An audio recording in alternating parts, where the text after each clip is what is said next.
नमस्कार, आप देख रहे हैं न्यूज 80 और मैं हूं आपके साथ शिवानी शर्मा। उत्तर प्रदेश की राजनीति, मौसम, किसान, अदालत और बड़ी प्रशासनिक खबरों के साथ हाजिर है आज की 15 फटाफट बड़ी खबरें। तो चलिए शुरू करते हैं आज का सुपरफास्ट बुलेटिन। उत्तर प्रदेश के अशासकीय सहायता प्राप्त माध्यमिक विद्यालयों में 23,213 शिक्षकों और प्रधानाचार्यों की बड़ी भर्ती प्रक्रिया शुरू की गई है। इसके लिए माध्यमिक शिक्षा विभाग ने Uttar Pradesh education service selection commission को अधियाचन भेजा है। इसमें प्रधानाचार्य, प्रवक्ता और सहायक अध्यापक सहित विभिन्न पद शामिल हैं। लंबे समय बाद इतनी बड़ी संख्या में भर्ती से स्कूलों में शिक्षण व्यवस्था मजबूत होने की उम्मीद है। इससे पहले 2016 में भर्ती प्रक्रिया शुरू हुई थी। विभाग का कहना है कि खाली पदों को भरकर पठन पाठन की गुणवत्ता में सुधार किया जाएगा और छात्रों की पढ़ाई प्रभावित नहीं होगी।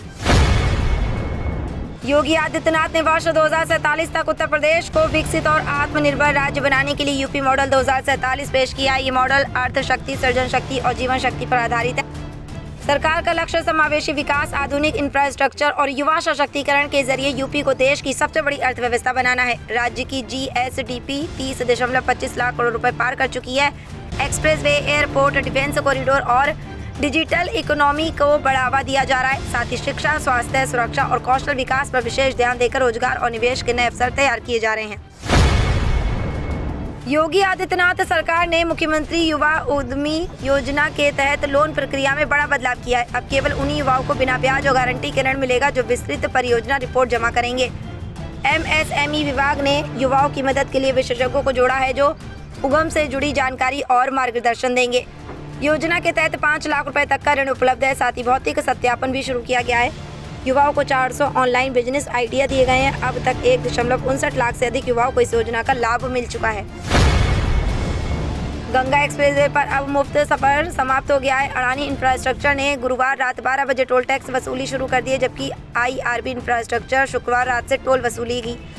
594 किलोमीटर लंबे एक्सप्रेसवे का उद्घाटन नरेंद्र मोदी ने 29 अप्रैल को किया था। सरकार ने शुरुआती 15 दिनों तक मुफ्त यात्रा की सुविधा दी थी। अब कार चालकों को 2.55 रुपये प्रति किलोमीटर और बस ट्रक के लिए 8.20 रुपये प्रति किलोमीटर टोल देना होगा। मेरठ से प्रयागराज तक जाने वाले इस एक्सप्रेसवे से कई जिलों की कनेक्टिविटी बेहतर होगी। भारतीय जनता पार्टी को बंगाल समेत 5 राज्यों के चुनाव परिणामों से नया आत्मविश्वास मिला है, जिसका असर उत्तर प्रदेश की राजनीति में दिखने लगा है। पार्टी अब 2027 विधानसभा चुनाव में सहयोगी दलों पर निर्भरता कम कर अपनी संगठनात्मक ताकत बढ़ाने पर जोर दे रही है। योगी आदित्यनाथ मंत्रिमंडल विस्तार में सहयोगी दलों को जगह न देकर भाजपा ने स्पष्ट संकेत दिए हैं। वहीं राष्ट्रीय लोक दल, निषाद पार्टी और अपना दल अपने जनाधार विस्तार में जुटे हैं। भाजपा सामाजिक समीकरण मजबूत कर मिल दलों के दबाव से मुक्त रणनीति पर आगे बढ़ती दिख रही है। मायावती ने अखिलेश यादव से ब्राह्मण समाज पर कथित आपत्तिजनक टिप्पणी को लेकर माफी मांगने की मांग की। उन्होंने कहा कि सपा प्रवक्ता के बयान से ब्राह्मण समाज की भावनाएं आहत हुई हैं और सपा नेतृत्व की चुप्पी से विवाद बढ़ रहा है। मायावती ने आरोप लगाया कि सपा की जातिवादी राजनीति आज भी नहीं बदली है। उन्होंने दावा किया है कि बहुजन समाज पार्टी सर्व समाज को सम्मान और भागीदारी देती है तथा यूज एंड थ्रो की राजनीति नहीं करती। मायावती ने ब्राह्मण समाज में सरकार के प्रति बढ़ती नाराजगी का भी उल्लेख किया। अखिलेश यादव ने पेट्रोल, डीजल और CNG की बढ़ती कीमतों पर तंज कसते हुए कहा कि आगे बढ़ना है तो साइकिल ही विकल्प है। महंगाई के ट्रिपल अटैक से आम जनता को बड़ा झटका लगा है।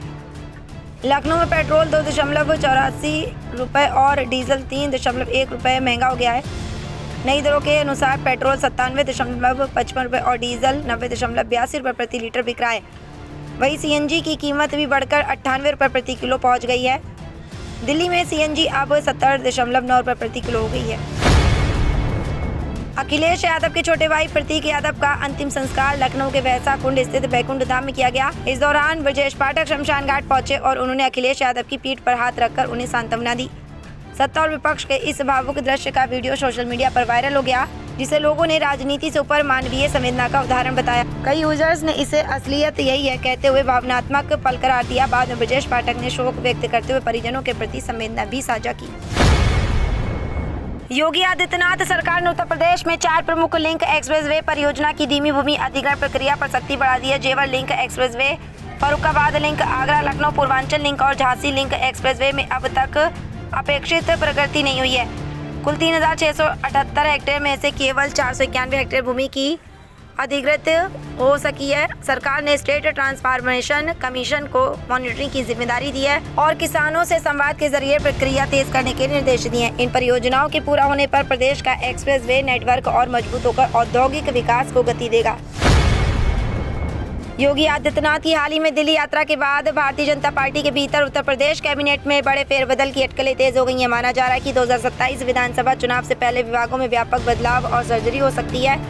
मुख्यमंत्री के पास 35 से अधिक विभाग हैं, जिनमें कुछ जिम्मेदारियां कम करने पर भी विचार चल रहा है। नए मंत्रियों के विभाग आवंटन में देरी को इसी रणनीतिक पुनर्गठन से जोड़ा जा रहा है। पार्टी संगठन और सरकार के बेहतर तालमेल तथा चुनावी तैयारी को मजबूत करने के लिए कदम उठाया जा सकता है। अखिलेश यादव ने भारतीय जनता पार्टी पर निशाना साधते हुए मंत्रालयों के बंटवारे में देरी को लेकर तंज कसा है। उन्होंने सोशल मीडिया प्लेटफॉर्म एक्स पर लिखा कि क्या अब मंत्रियों के विभाग भी ऊपर से पर्ची से तय होंगे। उत्तर प्रदेश में कैबिनेट विस्तार के बाद विभाग आवंटन में देरी पर उन्होंने आरोप लगाया कि इसके पीछे कमीशन कमाई की राजनीति है। अखिलेश यादव ने दावा किया है कि जनता अब सरकार पर निगरानी रखेगी और भ्रष्टाचार को उजागर करेगी। उन्होंने ये भी कहा कि नए मंत्री अपने विभाग मिलने का इंतजार कर रहे हैं और सरकार की कार्यशैली पर सवाल उठाए। पंकज चौधरी के दिल्ली दौरे के बाद भारतीय जनता पार्टी के भीतर उत्तर प्रदेश की 2027 विधानसभा चुनाव रणनीति को लेकर मंथन तेज हो गया है। माना जा रहा है कि उन्होंने संगठन और सरकार के वरिष्ठ नेताओं से मुलाकात में कैबिनेट विस्तार, विभाग आवंटन और संगठनात्मक ढांचे पर चर्चा की। इससे पहले मुख्यमंत्री योगी आदित्यनाथ ने भी दिल्ली में शीर्ष नेतृत्व से मुलाकात की थी।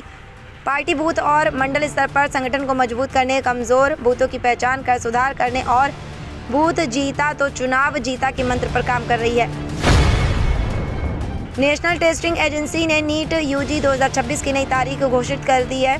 अब ये परीक्षा 21 जून 2026 को दोबारा आयोजित की जाएगी। परीक्षा 3 मई 2026 को कथित अनियमितताओं के चलते रद्द कर दी गई थी और मामले की जांच सेंट्रल ब्यूरो ऑफ इन्वेस्टिगेशन को सौंपी गई। एनटीए ने कहा कि छात्रों से कोई अतिरिक्त शुल्क नहीं लिया जाएगा और पहले जमा फीस वापस कर दी जाएगी। दोबारा परीक्षा के लिए नए रजिस्ट्रेशन भी नहीं करना होगा। एजेंसी ने छात्रों से अफवाहों पर ध्यान न देने और केवल आधिकारिक सूचना पर भरोसा करने की अपील की है। योगी आदित्यनाथ ने शुक्रवार को महाराजगंज में करोड़ रुपए की विकास परियोजनाओं का लोकार्पण और शिलान्यास किया। उन्होंने विभिन्न जन कल्याणकारी योजनाओं के लाभार्थियों को आवास की चाबियां, चेक, टूल किट और आयुष्मान कार्ड वितरित किए। मुख्यमंत्री ने बच्चों का अन्नप्राशन संस्कार भी कराया। कार्यक्रम में जल जीवन मिशन, विद्युत उपकेंद्र, विद्यालय विकास और पर्यटन परियोजनाओं का लोकार्पण हुआ। वहीं सड़क निर्माण, सेतु निर्माण और मॉडल विद्यालय जैसी बड़ी परियोजनाओं का शिलान्यास किया गया। मुख्यमंत्री ने किसानों, महिलाओं और युवाओं को आर्थिक सहायता और रोजगार से जुड़ी सुविधाएं भी प्रदान की।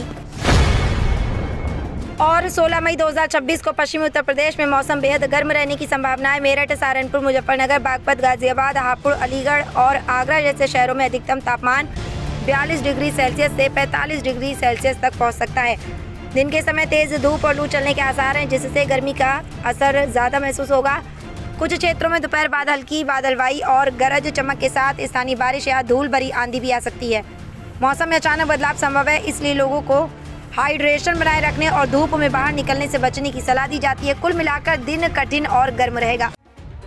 तो ये थी आज की 15 फटाफट खबरें। अगर आपको वीडियो पसंद आया तो वीडियो को लाइक, शेयर व कमेंट जरूर करें। धन्यवाद।